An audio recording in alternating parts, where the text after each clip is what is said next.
Welcome, General Bondi. Thanks for coming to the studios. Thank you. I'm thrilled to be here with you. Well, all right, so session's completely underway right now, but there's a lot of things that have nothing to do, frankly, with the Florida legislative session, and your office has been wrapped up in so many important issues in Florida.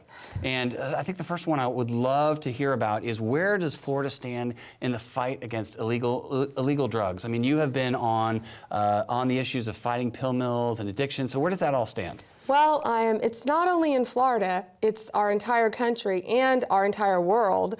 We're working with other countries as well. But Florida, we've done so much that we're very proud of. Of course, when I took office, we had 7 Floridians dying a day from oxycodone abuse. And I frankly couldn't believe it. And so we all worked very hard together to pass tough legislation. Of the top 100 oxycodone dispensers, these are doctors in the entire country. 98 of them lived in Florida. Well, and that oxy addiction transferred to, once you started cleaning that up, it transferred over to heroin addiction and mixing it. So where's that? And the last we checked, of those 98 doctors, none of them now live in Florida. Oh, that's good. But we knew, I mean, you know, addicts are going to switch from one drug to another. And the new drug of choice was not actually a new drug, but it's truly made a comeback, is heroin.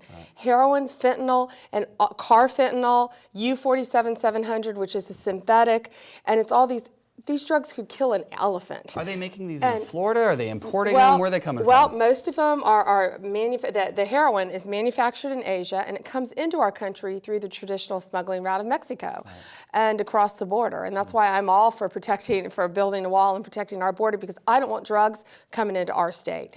And so they're coming in. But now, you know, you used to think of heroin, and this is so important for your viewers to know. Heroin, a needle, a dirty needle in a dark street corner in a seedy neighborhood at night. Now it's coming in a pill form, powder form. You can smoke it in some vapor shop. I mean, it's crazy all the different ways. And in Pinellas County alone, near our hometowns, the sheriff there had 5 overdoses, 5 people drop dead, I think between like ages of 19 and 23 in 3 days. And you know what they thought they bought on the street? A Xanax pill. So what's the drug of choice like among college kids? Xanax, Adderall, because they think it helps them study or focus.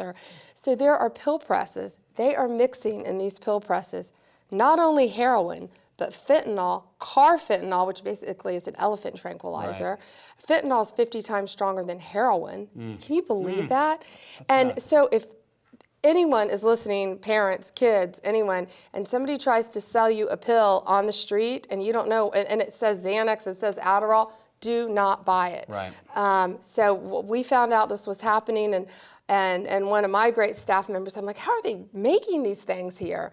He looked online, Amazon and eBay, you could buy a Xanax and Adderall pill press. So let me give him some credit. I picked up the phone, I called both of them, within an hour they were yanked off their websites. That's good, that's corporate stewardship right but there. It is. The fact that you got to make the call, right? But this war on drugs is going on, and nationally, I'm co-chair with the national AGs of the Substance Abuse Committee nationally. So we're fighting this all over the country. Heroin has a huge problem in New Hampshire, all over the country. Well, addiction certainly was one of the key conversations during the last presidential campaign. It was. And this issue will continue to face Floridians and, you know, and Americans. Yeah, Americans, and we're just grateful for the work that you're doing and your office is doing on those issues. Okay, Thank so you. let me ask you the next question. Sure. So the other one that of course, living in Tallahassee, at Florida's capital, we hear a lot about the work you're doing on human trafficking. Some stations or radio talk shows talk a little bit about it, but I don't know if the average Floridian out there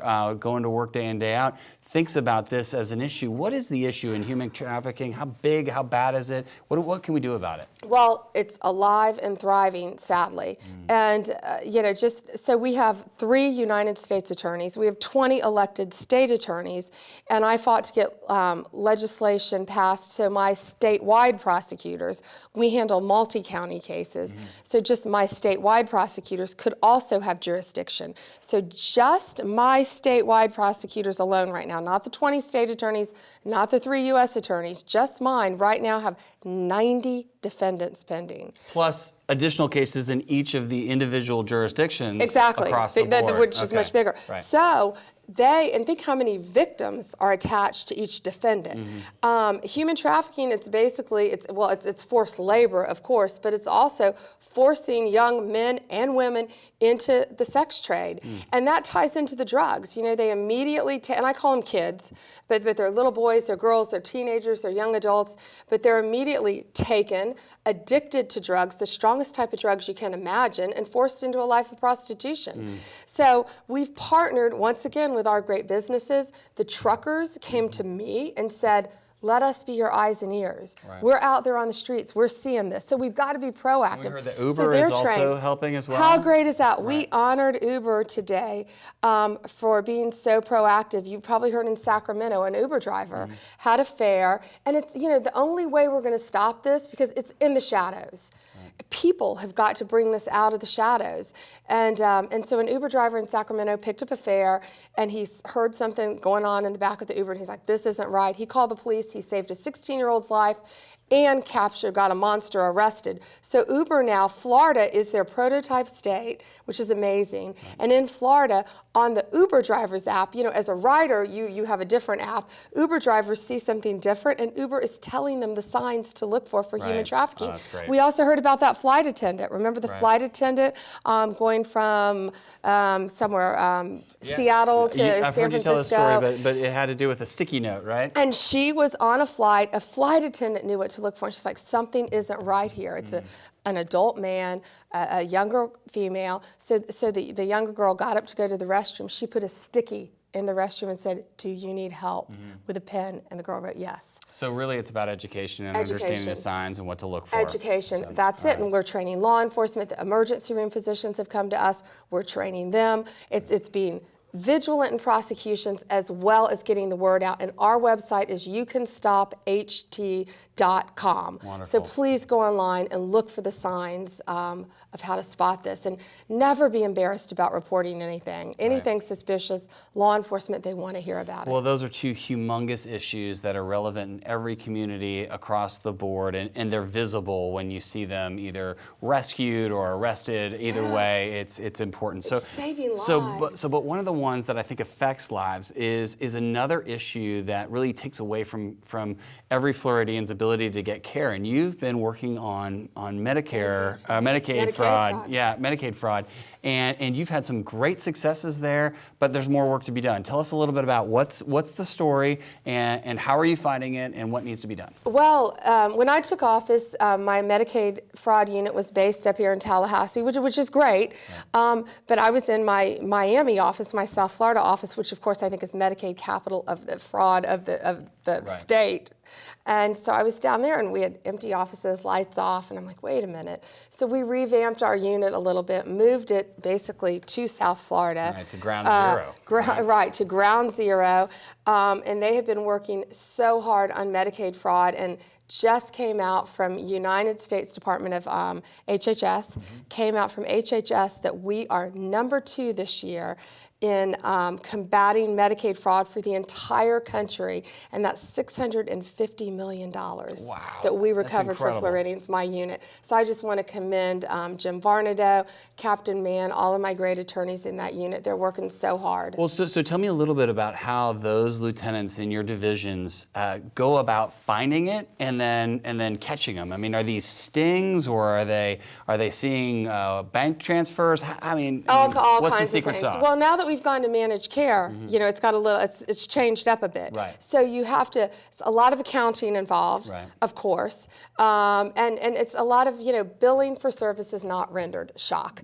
But that's how you come in, and that's where they're stealing our tax dollars. And so I'm just so proud of that unit for what they're doing, and consumer protection. My consumer protection unit, they're out there every day. We saw people were trying to get gouged during the hurricane. And yeah, that's a great place. Personally went out and chewed out a hotel that they were gouging people, and so, you know, we're doing this. It's nonstop, but we want to make Florida the safest place to work, live, and raise a family. And our governor's doing a great job bringing businesses here. Well, I love it. So last thing that I want to ask you about is a little bit about some legislation that just passed in the legislature, and that was the unanimous decision on receiving a death penalty in the state. Does that help the court system to move faster, or does it help Floridians to be absolutely sure? What does that mean for the system? If you will? We will, and there are a bunch of cases out there, and I could name them by name. Lamro is one of them.